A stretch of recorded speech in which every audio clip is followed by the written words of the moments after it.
Hello दोस्तों, शुभ प्रभात।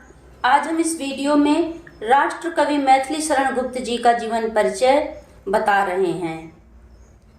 सन 1886 में रामचरण के पुत्र चिरगांव जिला झांसी में जन्मे उदित राष्ट्र कवि गुप्त। देकर साकेत यशोधरा भारत भारती और झनकार। 1964 में देश भक्ति संगय परलोक सुधार। आधुनिक युग के राष्ट्र कवि मैथिली शरण गुप्त जी का जन्म झांसी जिले के चिरगांव में सन 1886 में हुआ था। इनका जन्म यदि पूछा जाता है तो चिरगांव जिला झांसी इनका जन्म स्थान है। गुप्त जी के पिताजी का नाम रामचरण गुप्त था, जो भगवत भक्त और हिंदी काव्य प्रेमी थे। मैथिली शरण गुप्त जी की बचपन से ही बुद्धिमान, धैर्यशील और राष्ट्र प्रेमी थे। पिता के संस्कार पुत्र में होने स्वाभाविक ही थे। बचपन में ही अपने पिताजी की कॉपी में एक छंद लिखकर दिखाया और अपने पिताजी से सफल और सिद्ध कवि होने का आशीर्वाद प्राप्त किया। पिताजी का आशीर्वाद सफल हुआ। गुप्त जी की शिक्षा घर पर ही हुई थी। इन्होंने झांसी के एक स्कूल से 9वीं कक्षा तक शिक्षा प्राप्त की और स्कूल छोड़ दिया। फिर घर पर ही संस्कृत और हिंदी का गंभीर अध्ययन किया।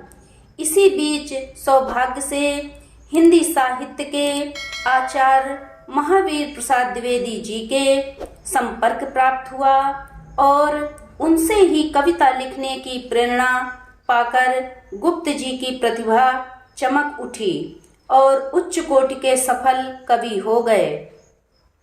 मैथिली शरण गुप्त जी के गुरु आचार्य महावीर प्रसाद द्विवेदी थे।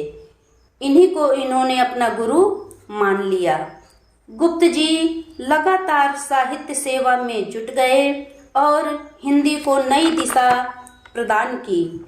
मैथिली शरण गुप्त जी का रहन सहन, खान पान, वेशभूषा बिल्कुल साधारण, सरल और भारतीय था। गुप्त जी का स्वभाव बहुत सरल था। आगरा विश्वविद्यालय और प्रयाग विश्वविद्यालय ने गुप्त जी को डी.लिट की उपाधि से सम्मानित किया।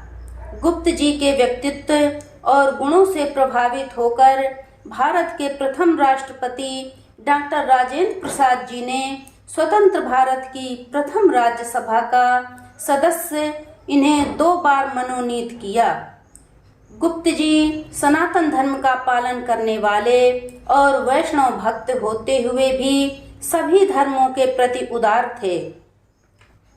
राष्ट्रपिता महात्मा गांधी ने इन्हें राष्ट्र कवि की संज्ञा प्रदान की, जिससे इनके कवि होने के साथ साथ राष्ट्र कवि होने का भी गौरव प्राप्त है।